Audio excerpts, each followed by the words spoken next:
ሰንዬ እንግዲህ ሆደ ባሻ ሆናለች። ምን እንደሆነች ባላውቅም በቃ ዝም ብሎ ይከፋታል በትንሽ ነገር። ይሄ ሁሉ እህቷ ናት። እንግዲህ የዚህ ሁሉ መንስኤ እህቷ ናት። ልጅቷን ከሰው እንድትርቅና ሆደ ባሻ አረግቻት ማለት ነው። በትንሽ ነገር ትከፋለች። ሰው ለቀልድም እንኳን ቢያወራት እሷ ግን በጣም ነው እየከፋት ያለው ማለት ነው። አሁን ርቦኛል ብላ እንግዲህ ክብሮምን ምግብ ካሰራችሁ በኋላ ክብሮሜ ምግቡን እስከሚያዘጋጅ ደረጃው ላይ ቁጭ ብላ ኪራ እንግዲህ እያወራት እያለ ለምን እዚህ ተቀመጥሽ ሲላት፣ አይ ምንም ርቦኝ ስለነበረ የምግቡ ሽታ እንዲሸታኝ ብዬ ነው እዚህ ጋር ቁጭ ያልኩት። በቃ አንቺ ከሆድሽ ውጭ ምንም አታስቢም አይደለ አላት። ቀልድ ነው መሰለኝ እንግዲህ ያው ቀልድ ነው። ግን እሷ አምርራ እንዴት እንደዚህ ይለኛል፣ በቃ ሰዎች ከሆዴ ውጭ ማስብ አይመስላቸውም አይደለ? ቆይ እኔን ማን ነው የሚረዳኝ ብላ እነሱ ምግቡን አቅርበው ቤት ውስጥ ይጠብቋታል። እሷ ግን ልም ብላ ወደ ቤቷ ሄዳለች ማለት ነው። በጣም ሆደ ባሻ ሆናለች በጣም እና ክብሮሜ እኔ ጓደኛ ለሆንሽ ፍቀጂልኝ፣ ጥሩ ጓደኛሽ ልሆን እችላለሁ ስላት ላስብበት አለችው። ምን እኔ ፍቅር ጥያቄ እኮ አይደለም የምጠይቅሽ አለ። ኧረ እሱም ያምርሃል እንዴ አለች። እንዴት አያምረው? ክብሮሜን አግኝተሽ እንዴት አይሰንዬ እንደዚህ ከጎንሽ ሊሆን የሚልሽን ሰውማ አትግፊ ማለት ነው። እንግዲህ ፍቅር ሲጀማምር እንደዚህ ያነጫንጭና በኋላ ወደ ፍቅር ያስገባል ማለት ነው። ለማንኛውም አይዞሽ አትከፊ። እህቷ ምን እንዳሰበች አላውቅም። እንደዚህ አይነት መውደድ አለ እንዴ? ከሰዎች ራቂ የምትል ማለቴ እነኛ አሁን ምንም አያደርጓትም። ለምሳሌ ጽናት፣ መራዊት፣ ኪራ፣ ናሆሜ እንዲሁም ክብሮ ለእሷ የሚያስቡ ናቸው እንጂ ከመንገድ ወይ ውጪ ምናምን ነገር የሚሏት አይደሉም። አንዳንዴ ከባድ ነው ብቻ። ለማንኛውም እንግዲህ ብቻዋን የሆነች ብቻዋን ታለቅሳለች። እኔን ማን ነው የሚረዳኝ? እህቴም ቢሆን እኔን አትረዳኝም እያለች ብቻዋን እያብሰለሰለች ትገኛለች ማለት ነው። እውነቷን ነው። እኔ በሰኒ አልፈርድም ማለቴ ሰኒም ደግሞ የእህቷን ቃል ማክበር እንዳለ ሆኖ ግን ደግሞ በዛ እንዴ ከሰዎች ራቂ፣ ከሰዎች እንዳትገናኝ ምን ማለት ነው? እንዴት ነው ከሰዎች የማትገናኘው? ልጅ ሰው ነች እኮ ሰው ያስፈልጋታል። አሰላሙ አለይኩም ወራህመቱላሂ ወበረካቱ። ውድና የተከበራችሁ ቻናል ቤተሰቦች እንዴት ናችሁ? እኔ ያለው አልሐምዱሊላህ። እንግዲህ ጽናት ድራማ ዛሬ ኪራዬ ደግሞ ውጪ ወጥተው እንግዲህ ከስራ ሲመለስ ታክሲ ውስጥ ቆንጅዬ ልጅ አግኝተዋል መሰለኝ። ከዛም መጣ። ፊቱ በፈገግታ ተሞልቶ ነበር ወደ ቤት የተመለሰው። ከዛ ጽን ሲያያት እንዴ ኪራ ዛሬ በተለየ ሁኔታ ፈገግታ ልዩ ነው፣ ምን ተገኝቶ ነው? አንድ ቆንጂዬ ልጅ ታክሲ ውስጥ አይቼ እና ምን ይሁን አለች ቀናተኛዋ። እና ምን ይሁን አናገርካት? ምን አልካት?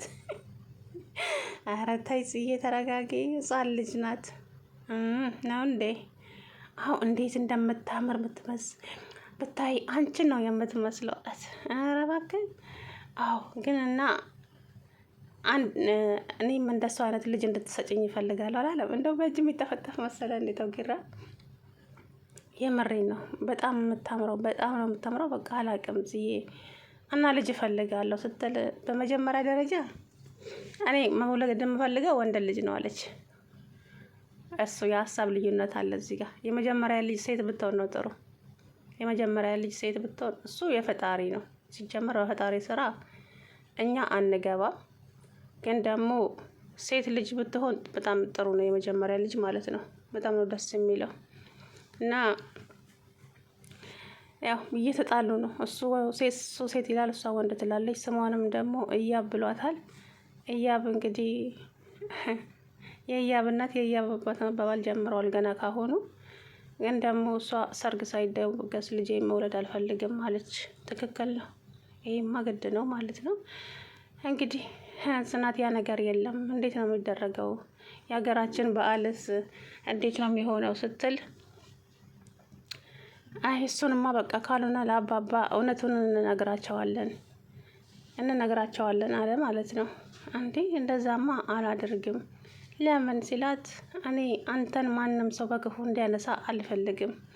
ስለዚህ ወይም ደግሞ እኔ ለአባቴ በፈቃደኝነት ነው ብዬ እለዋለሁ ስትለው ኪራ በጣም ደስ አለው። በጣም በቃ ለሱ ምን ያክል ክብርና ለሱ ምን ያክል ፍቅር እንዳላት አወቀ ማለት ነው። ኪራዬ በጣም ተደሰተ። እንግዲህ ጽናት ይሄንን እንደዚህ ያለችው በጣም ስለምትወደውና ስለምታፈቅረው ብቻ ነው አይደለ? ግን አንዳንድ ሰዎች ቢሆኑ እውነቱን ይናገሩ ነበረ። እሱ ግን በቃ እኔ እውነቱን እናገራለሁ አስገድጄ ምናምን ዝናፉን ያዘችው ማለት ነው። አይ እንደዛማ አይሆንም። እኔ አንተን በክፉ ማንም ሰው እንዲያነሳ አልፈልግም። ስለዚህ እኔ እነግረዋለሁ ወይ በራሴ ፍቃድ ነው ብዬ አንድ ነገር ሲጀመር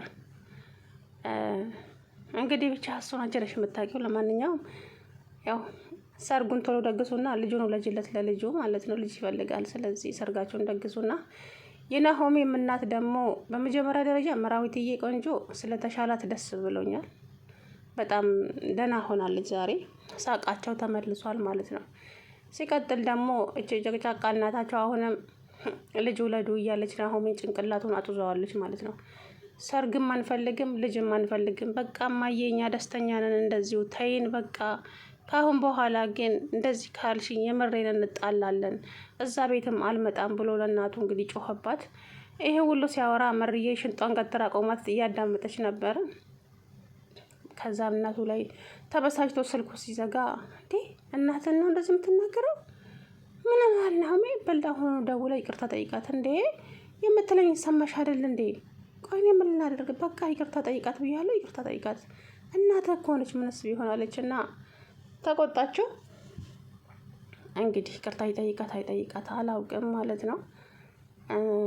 እንግዲህ ሰንዬ በቃ ፍቅሮም ማነው እሱ ይሄንን ልጅ ክብሮምና ፍቅሬው ነው ይለይልሽ እንዴ። የምሬን እኮ ነው ሰንዬ። እስከ መቼ ነው አንቺ ብቻሽን ቤት ውስጥ ዘግተሽ የምትቀመጪው? ዛሬ ደግሞ ቅዱስ የለም ማለት ነው። እነኚህ ብቻ ናቸው።